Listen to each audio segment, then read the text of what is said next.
आज दिल्ली के लोगों के लिए सुप्रीम कोर्ट ने एक बड़ी जीत का तोहफा दिया है।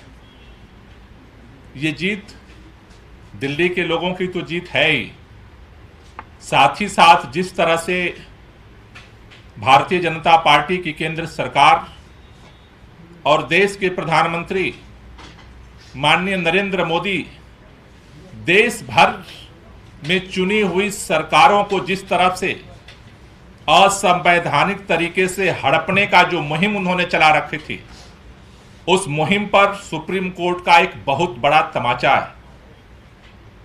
दिल्ली के अंदर जिस तरह से सुप्रीम कोर्ट का फैसला पहले आया, सुप्रीम कोर्ट के फैसले की अनदेखी करते हुए, धज्जियां उड़ाते हुए देश के प्रधानमंत्री माननीय नरेंद्र मोदी ने लेफ्टिनेंट गवर्नर के माध्यम से, होम मिनिस्ट्री के माध्यम से दिल्ली की चुनी हुई सरकार को संवैधानिक जो अधिकार मिले हुए थे उसको असंवैधानिक तरीके से गुंडई करके हड़प लिया और पूरे दिल्ली के अंदर दिल्ली के लोगों को, अधिकारियों को डरा करके, धमका करके सारे काम को पैरालाइज करने का, ठप करने का अभियान चलाया।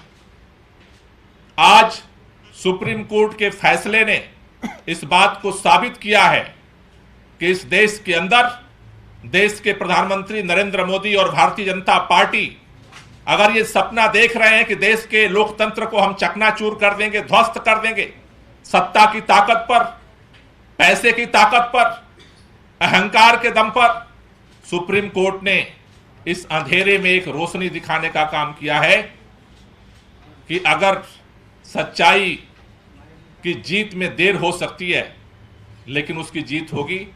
मैं दिल्ली के लोगों को बहुत बहुत बधाई देना चाहता हूं और मैं चाहता हूं कि हमारी दिल्ली सरकार में सर्विसेज के मंत्री सौरभ भारद्वाज जी इस पर और अपनी बात रखें।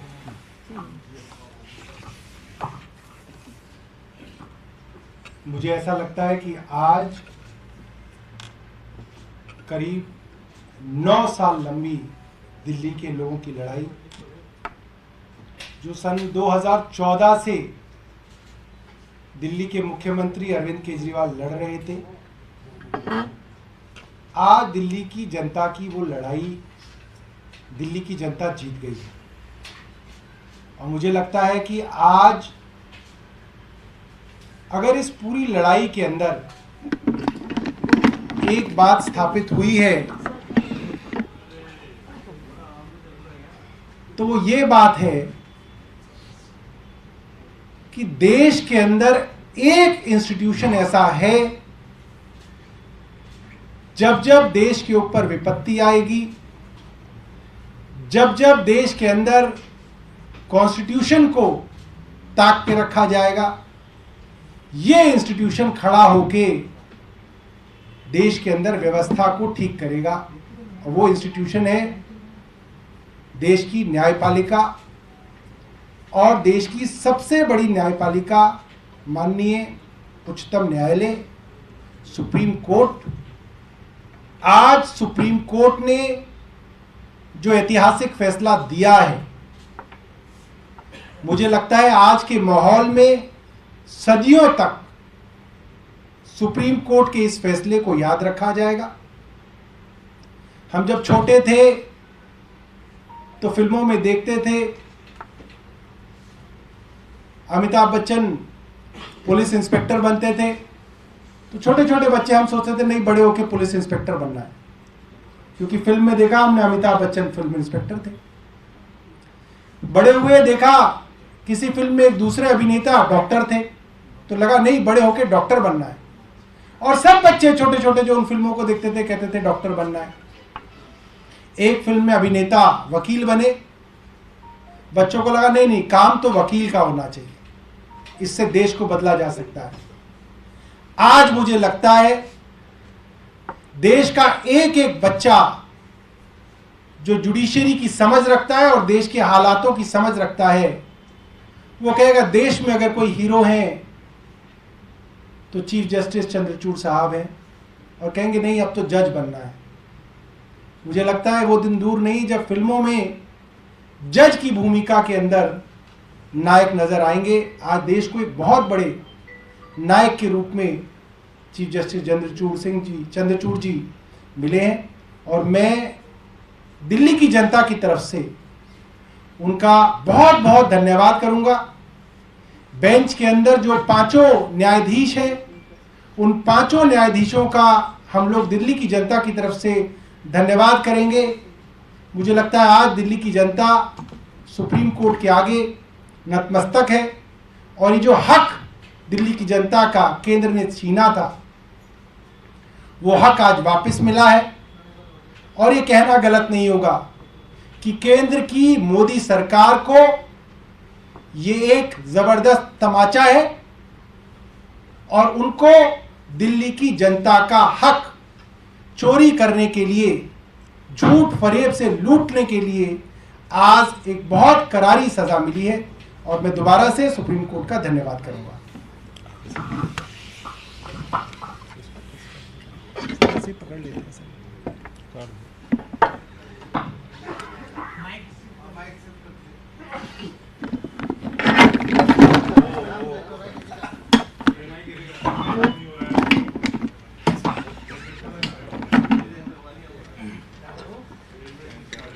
मैं आज सबसे पहले दिल्ली के लोगों को, दिल्ली की जनता को बधाई देना चाहूंगी, मुबारकबाद देना चाहूंगी, क्योंकि आज सुप्रीम कोर्ट ने जो फैसला लिया है, सुप्रीम कोर्ट ने आज कहा है कि दिल्ली की जनता जो फैसला लेगी वो फैसला पूरी अफसरशाही को, पूरी सरकार पर बाध्य है।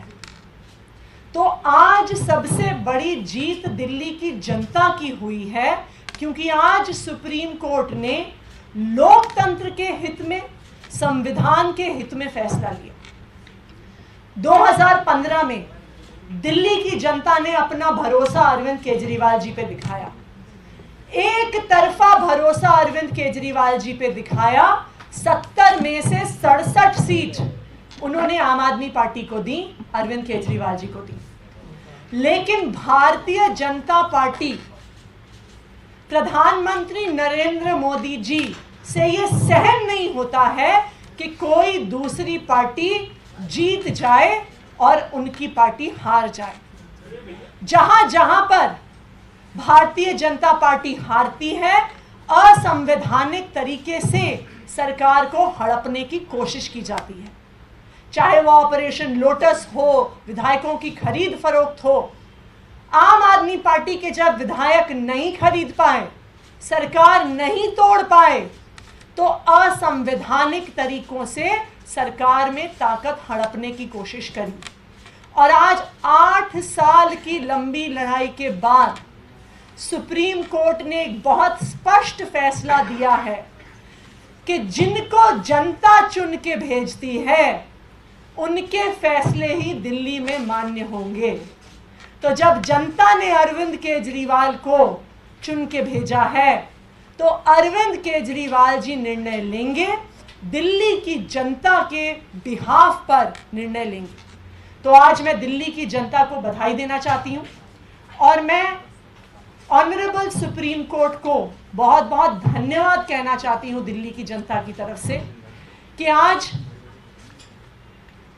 सिर्फ उन्होंने एक फैसला नहीं दिया है, आज उच्चतम न्यायालय ने इस देश के संविधान को बचाया है, इस देश के लोकतंत्र को बचाया है। अगर एक चुनी हुई सरकार की ताकत छिन जाए तो जनता के वोट का कोई मतलब नहीं बचता, और यही मोदी सरकार ने करने की कोशिश करी।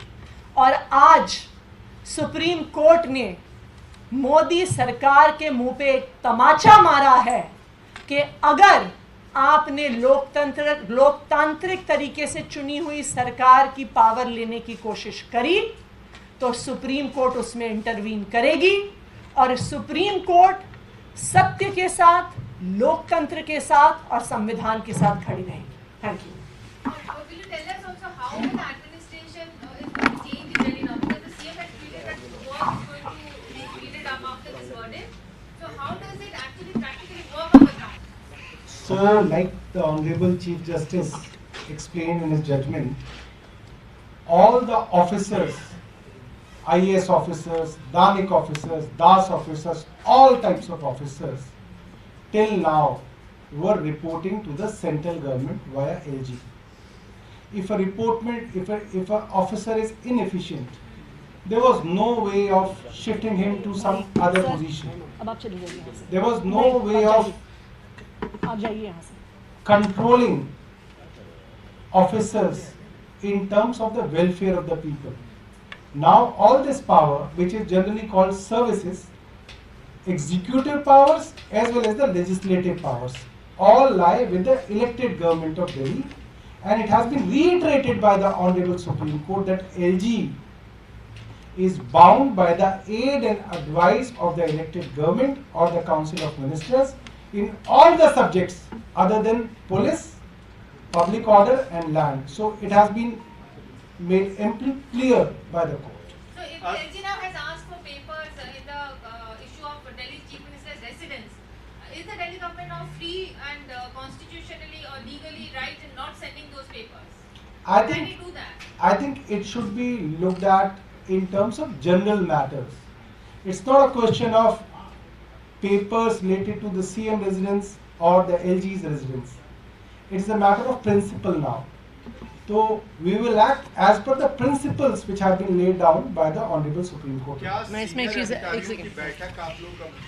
एक सेकेंड मैं इस पे देखिए, ये एलजी साहब के पास सिर्फ पेपर देखने का अधिकार है, उसके आधार पर किसी प्रकार का निर्णय लेने का अधिकार नहीं है। तो पेपर मंगवाएं, देखें और देखकर वापस भेज दें। और इस बात को आज सुप्रीम कोर्ट ने फिर से अंडरलाइन करके कह दिया है that the aid and advice of the council of ministers is binding upon the LG. तो ये बिल्कुल स्पष्ट कर देता है कि लैंड, लॉ एंड ऑर्डर और पुलिस को छोड़कर हर मैटर पर दिल्ली की चुनी हुई सरकार के निर्णय माननीय लेफ्टिनेंट गवर्नर साहब पर मानने की बाध्यता है। ओके। मीटिंग क्या आज बुलाई जा रही है आजकल में? अभी मंत्रियों की बैठक मुख्यमंत्री जी ने 2 बजे बुलाई है सचिवालय में, और उस बैठक में डिस्कस करके आगे की रणनीति जो है हम लोग तय करेंगे। Okay, thank you. कुलदीप भाई, आ जाओ।